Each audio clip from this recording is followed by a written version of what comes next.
thank you, Jim. Jim and I actually go back a long way, partly because both of us have a tremendous interest in what's happening to children and how well our society is being able to invest in children. And you actually find that a lot of our talk is going to refer back to that because although our topic today is state, particularly Illinois pension policy, what's going on with this policy with respect to how we're treating youth and young people is very similar to what's going on at the federal level and actually Illinois in a variety of other ways. So I relate all this to something that I call fiscal democracy. So what do I mean by fiscal democracy? Well, by fiscal democracy, I mean our ability today and tomorrow to adjust to the needs of our time or the demands of workers. And the decline in fiscal democracy I talk about, which is happening across the board, federal, state, and state pension policy, is more and more promises are being built into policy by past legislators, locking in the ability of current legislators, current voters to decide what they want to do. And I believe that this is a major cause of all sorts of issues that you may think are unrelated. It's related to the fact that you see huge amounts of student debt. That's not our topic today. It's related to the fact that often legislators can't get together and compromise anymore, partly because they don't feel like they've got the resources with which to compromise. I can go on, and I don't have time to go in that detail. But this decline in fiscal democracy, I do want to lay out for you, and I'll start at this federal level, I'll go to the state level, and then I'll go to Illinois pension policy as well. I do want to lead with one note of optimism, because when we get these discussions, people get very pessimistic. We live at a time where we're richer than we have ever been in the past, right? And yes, our growth rate is smaller than we might like. It might be smaller than it was in the past, but that doesn't mean we're poor. We're richer than we've ever been. And I'll give you some data to show that revenues are going up quite substantially in places like that at the federal level.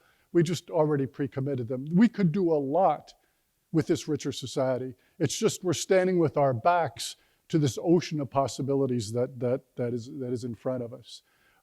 And as I defined fiscal democracy, I say it's really this decline in the ability of people to decide today and tomorrow what the needs of the time are. And in some sense, it's a result of decades of effort of continually making promises as to what we'll do in the future. It would be, by way of parallel, as if in your household you decided you think your wages are going to go up, you sign contracts for the next 50 years over how you'll spend all those wages and additional wages. Or a business decides today what factories it's going to build 50 years from now and promises this to the people.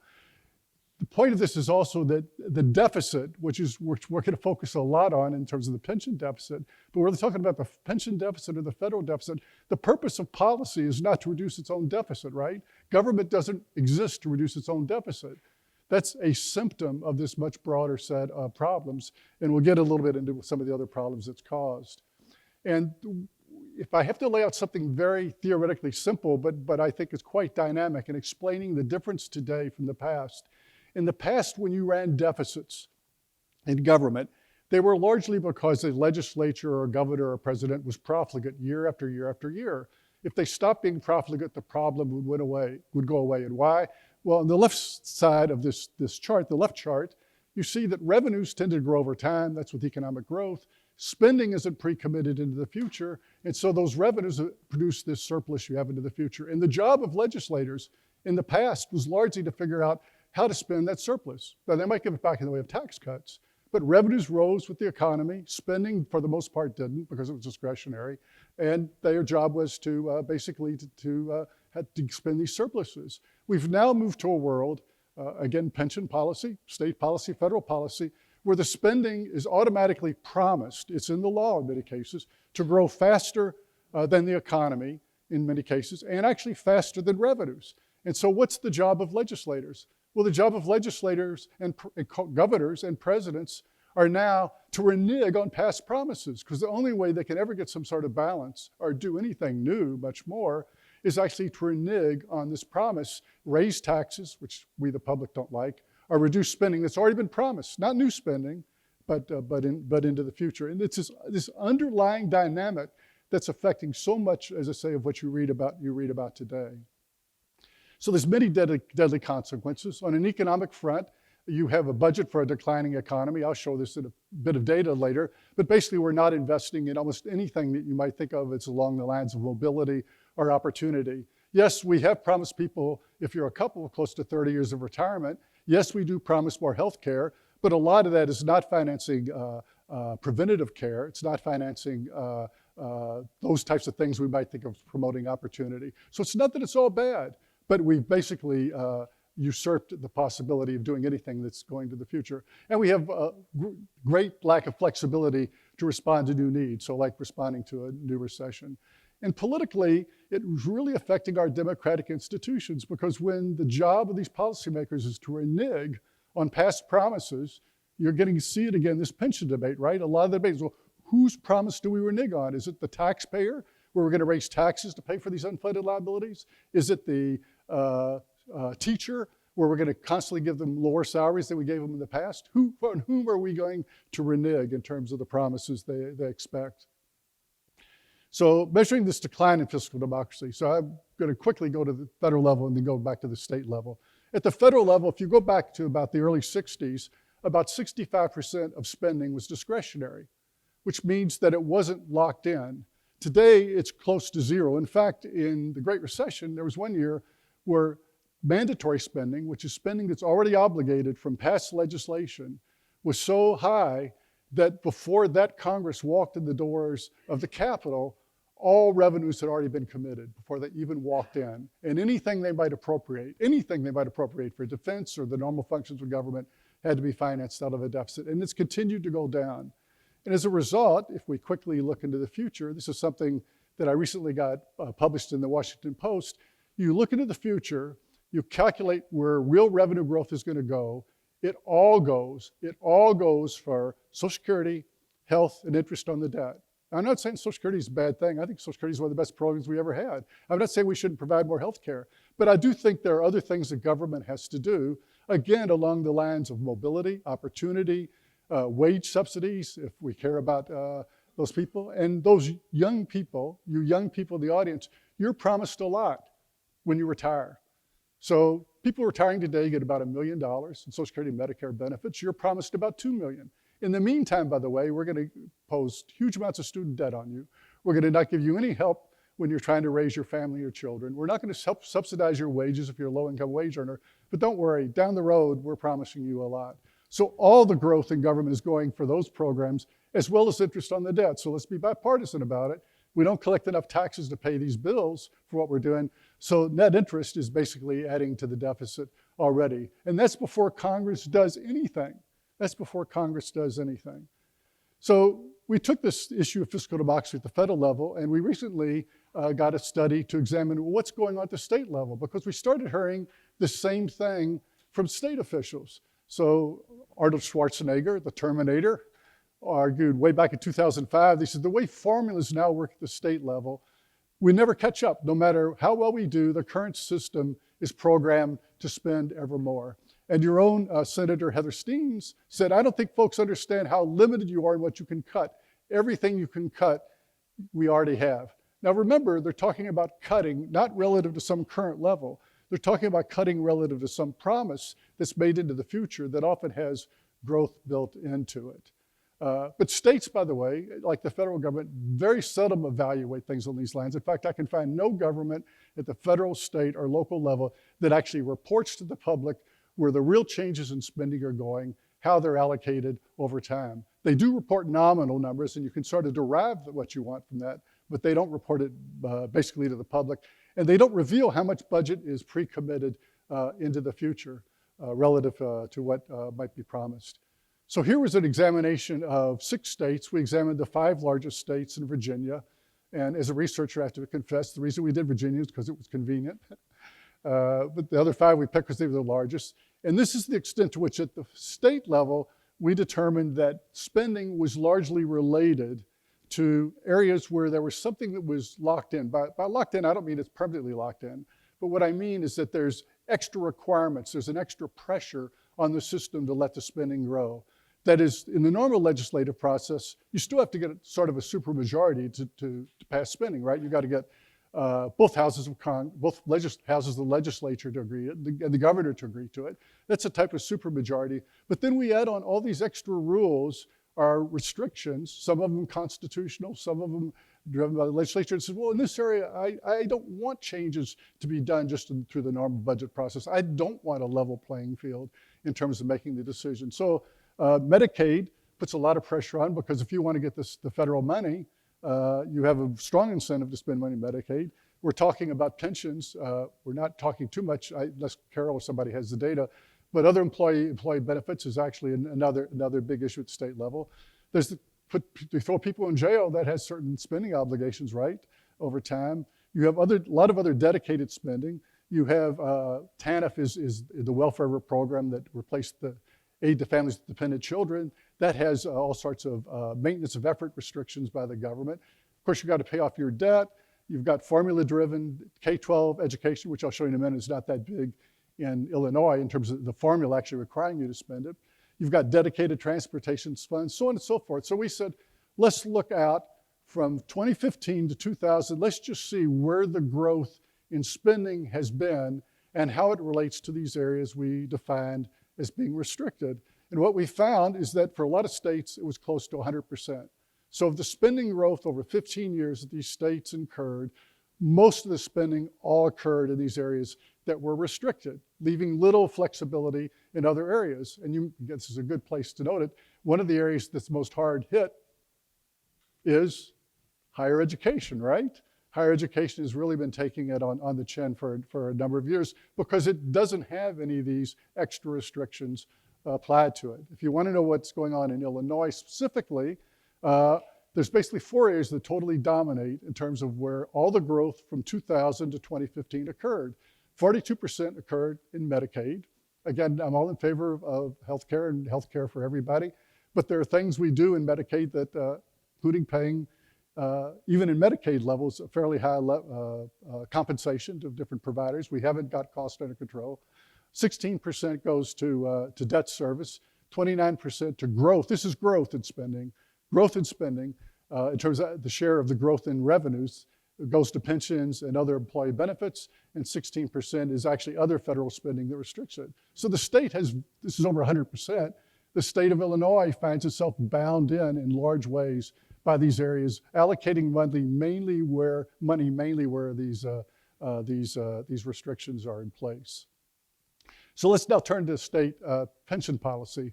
Now my colleagues here are going to spend a lot of time, and I'm not going to spend too much on it because especially Carol is really going to give you a lot about issues of funding ratios and making required contributions, the requirements of making sure you even have enough funds to pay off your promises.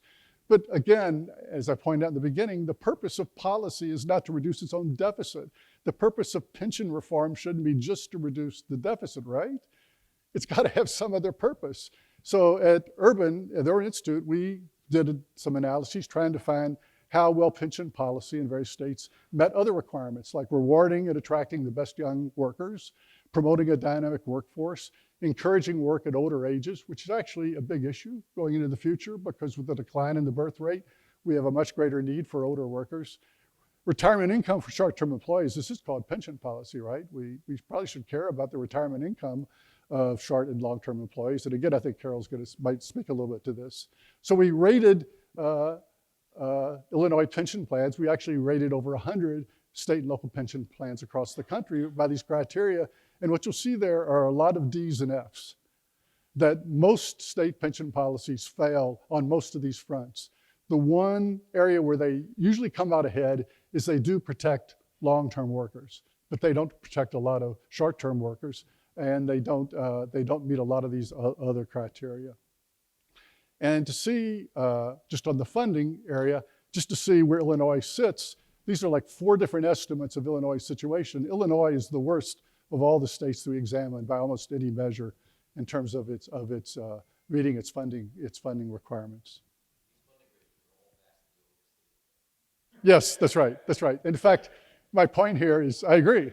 I think budgeteers, actuaries, and quite honestly, some economists, I think we actually don't admit to the limitations of what's going on, including the fact, as some of my colleagues will again elaborate, We don't admit the fact that we have fairly optimistic assumptions in most of these models as to the rates of return. In fact, the assumed rate of return on pension plans in almost every state is much higher than the rate of return that you would look if you looked at the earnings price ratio or the interest rate you're getting on your debt. And I think we're partly to blame for not showing this.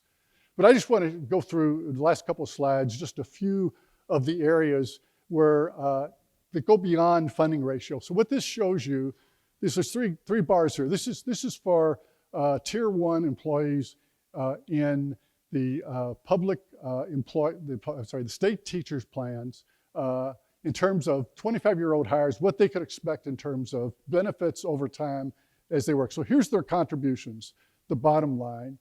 The blue line is the value of their lifetime pension benefits, which if they hang around long enough, pretty good, goes up to over $1 million.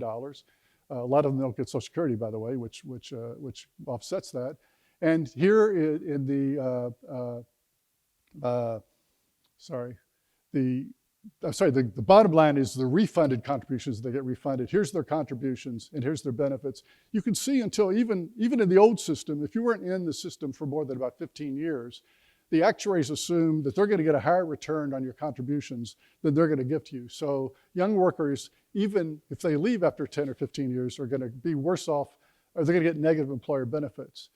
But the great reform that's taken place in Illinois so far for tier 2 employees, it's taken place in other states, is to decide, okay, we don't want to ask taxpayers to pay more, and we don't really want to tell older teachers that they've got to pay for what we give them, so let's zap it to the new employees.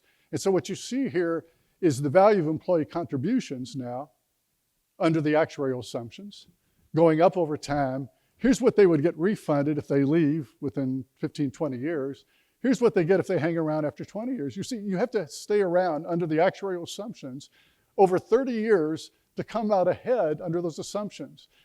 So what does this mean? It means the state has decided one way to solve their pension crisis is to take a very high assumed rate of return, borrow money from employees, invest in the Wall Street, make money off the float, and then decide that they're going to come out ahead. So that basically the new employees are going to fund at least part of the liabilities, although you saw how low the pension liability was here. I'll give you just the difference between the old employees here and the new employees in terms of the value of the employer contribution to their plan. So the old employees did okay if you stayed around a long time. The new young employees, very few of them are, probably 80, 90% of them are not going to come out ahead at all. And if you look at it in terms of employee compensation plans, here's the red line here is what you'd get if you had sort of like a defined contribution plan, paid everybody. This is the value of staying on the job one more year. If you gave everybody 6 or 7%, that's what you get every year. You'd get 6 or 7% of an employer contribution. Here's what you get out of if you were a tier 1 employee, again, negative employer benefits. But boy, if you get up here at around year 25 or 30, you better hang around. You drop out at one more year, you might lose compensation equal to 100% of your salary, or 50% of your salary if you drop out. Well, we sort of resolved that problem a little bit by cutting way back on what we gave the younger employees, the new employees, but we did that by actually, again, giving them negative employer benefits for a long, long period of time. Yes. It is a feature. It is not a feature that's revealed to employees, which I think creates all sorts of issues along those lines too. So summary, there's common elements to everything I talked about, from the federal issues to the state issues in Illinois across the board to state pension policies. First, almost all spending growth right now in our system is going for pensions, health, and interest payments. I'm not against pensions. I'm not against health care. I believe we should pay our debt. There are other needs in our society. If you want to know why we're not, in fact, promoting things that actually would advance mobility, opportunity, and other things along those lines, you've got to watch to what's getting squeezed. And this explains why we failed to invest in children. It explains why we've done such a poor job in really financing early childhood education. It explains why we're really, despite all the complaints in the last presidential election that workers were losing it, why we're still doing very little for workers. It explains why we're not investing in infrastructure and basic government. For future generations, we've got a huge shift in burdens to future generations, whether through higher taxes, fewer benefits, are negative state employer contributions for pension plans. For transparency, I think it's obvious. There's continual pressure to hide who's going to pay for these promises. Now again, we could just cut back on them. In a lot of cases, you just got to cut back on the growth rate in these promises, but no government entity really reports on where the growth is going, and no pension plan really reports how well benefits relate to work in any one year. If you have a friend who works for the government, ask them if they actually know what the value of staying on the job one more year is in terms of their pension contributions. I'll return to my point of optimism. We're a rich nation that's growing richer. We can do a lot of things, but we first have to restore fiscal democracy if we're going to take advantage of the opportunities we have. Thank you.